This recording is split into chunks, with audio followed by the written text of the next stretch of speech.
Sunita Narain, thank you very much for being in Belgium, for coming over from New Delhi, from the Center for Science and Environment, to give 2 lectures in Belgium for Mo.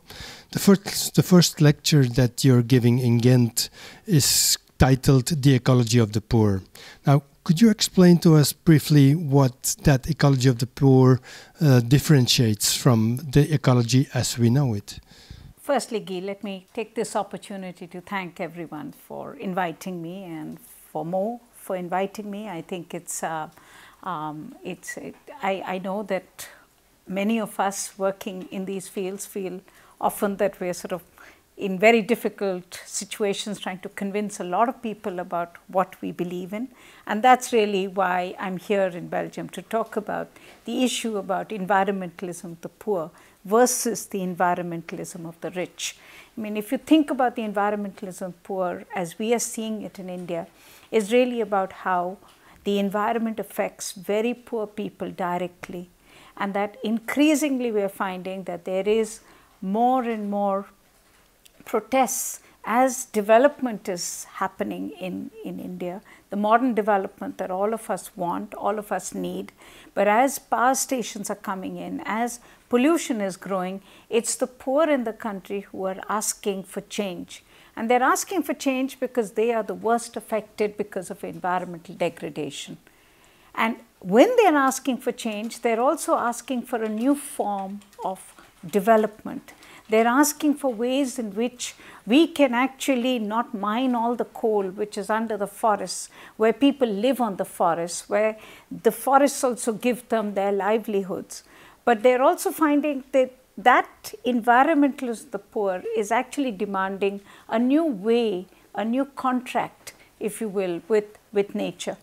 But the environmentalism of the rich, or the middle class, as I increasingly call it, is one in which we believe that we don't need such difficult answers. We don't need answers which will push the envelope, that we can actually do things much more easily by finding shortcut solutions, getting rid of plastic from carry bags, but using a different form of plastic somewhere else, getting rid of one pollutant, not realizing it will get substituted with another. So that environmentalism of the middle class is what is actually leading the world towards the biggest crisis that faces us in climate change. But what you're saying is not that the poor reject development wholesale, but that they want another kind of development. Could you qualify that? What kind of development would help the poor and save the environment at the same time? I don't think anyone can say that we are against development. Everybody wants progress. Everybody wants more well-being. What the poor are saying is that they are poor. They live off the land today, and that modern development that is coming in will make them only poorer. So what they're really saying is that why can't we find ways in which we can sustainably live off the land?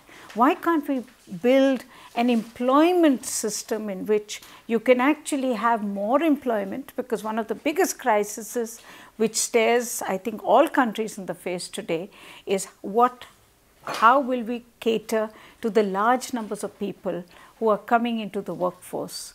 Now, if that's a problem for Belgium, which has actually no people, just think about India, which has over 1 billion people. How do we plan our economic growth model, which is actually labor intensive, but labor intensive in a way which can still create well-being and not labor exploitation? And that's really the kind of model that I think the environmentalists, the poor, is forcing us to think about. We may not have all the answers, but the more you respect that environmentalists, the poor, is demanding these answers, the more you listen to the poor to say that they are not just simply troublemakers, but they're actually asking for a new development paradigm, the more we'll search for answers.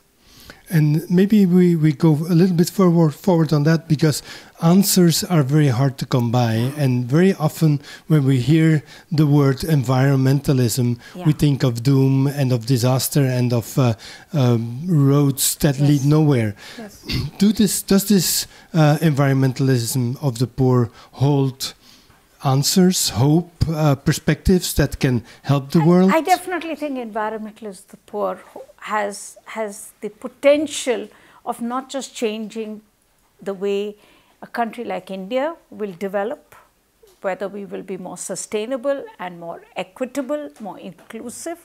But I think if we understand the environmentalists, the poor, we may even be able to find answers for the whole world. So definitely I believe there is huge hope, there are solutions there. I'll give you one possible answer. Take my city of Delhi. You've been there. It's congested, it's polluted. We are following the same growth model that the rest of the world has done, which is as you grow richer, you buy more cars. As your cities get bigger, you get more car dependent, and you basically find that the only way to deal with it is to keep improving technology, to keep improving the quality of fuel, and hope that you will have clean air. In India, in Delhi, only 13% of the people drive to work, and yet it's congested, yet it's polluted today. So the big issue for us is if only 13% drive and it's already so polluted, then where are the answers? Now the environmentalists, the poor, would simply say that the answer lies in reinventing mobility so that you would actually start planning your roads based on equity of road use. So the principle of road use would be whoever uses this most gets more road space. Now in a city like Delhi, bus users are 40%, pedestrians are 20%, bicyclists another 10%. So if you were to replan your city based on that principle, you would say, I would dedicate 40% of my road for buses, another 20% for walking, and then whatever is left behind is for cars. Now that solution will only come when we actually start understanding the potential of reinventing growth for the better. If we still think about environment as being one where we are fighting development versus environment, and we are always seeing that as a conflict, and we always see that as something which creates more problems, and it's, as you said, doomsday answer, then we will never see the potential of taking constraints, of taking limits, and actually building a very huge economic growth model on it. I mean, the very fact that you could have mobility for all would change the way a city would grow as well. It would change economic growth for people. But wouldn't that also demand that we put limits on the growth of population, for instance? Is that part of a problem? Some people say yes, it is the problem. Others think that it's not really so important. You know, it's clearly important, but when I'm weighing the fact that is it growth of people or growth of consumerism, or the way people grow and the way people live, then it's very clear to me that 1 billion Indians still don't have that kind of impact on the planet as, the US has. Very few people, huge ability to destroy, rape and pillage the resources of the planet. So I think we need a balance here, definitely. It will be the growth of populations, but I think more importantly, as in a country like India, we already have very large numbers of people. And we also know that the only way we will get controls on population growth is by getting girls into school and getting economic growth. There is no other way, unless you were to have a dictatorship and you would say, I'd shoot every second child or do it the Chinese way. That's not the Indian way. So we have no option. We have large numbers of people, limited resources. We can't travel and colonize other parts of the world. We're going to have to learn to live with our own natural resources within our boundaries.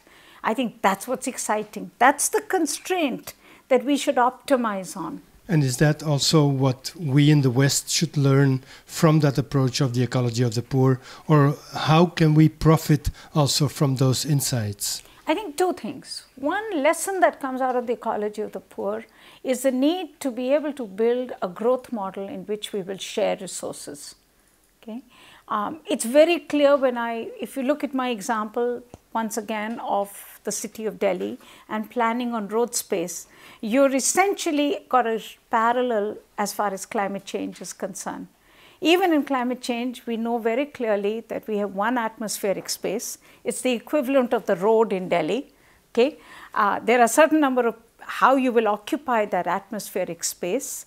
It's the same as Delhi road. You could have cars, you could have only cars. You would have to then make spaces for the poor, which wouldn't be able to get in. So you would have a clear problem because you will have more congestion, more pollution, or more bloodshed. Same question with climate change. You have one atmosphere. You've already filled it up with the gases of the very rich. Now the poor want space in that same atmospheric space. So the only option is that either you shoot all the poor or you tell them they can never get rich because the atmosphere is already taken, or you make space for the poor to grow, which means that the rich have to also reduce and the poor can then grow. Now that requires a contract in which you'd say we'll have to live within the limits of the earth. And that's the environment, that's the model that comes out of the environmentalists of the poor. So the one principle of sharing becomes critical to learn from. And the other, I think most importantly, is the celebration of the constraint to look for solutions. Because if you look at European growth models today, they're too expensive. They're too expensive for Europe, which is why you've spent a lot of the last 10, 15 years outsourcing growth to other parts of the world where all manufacturing happens.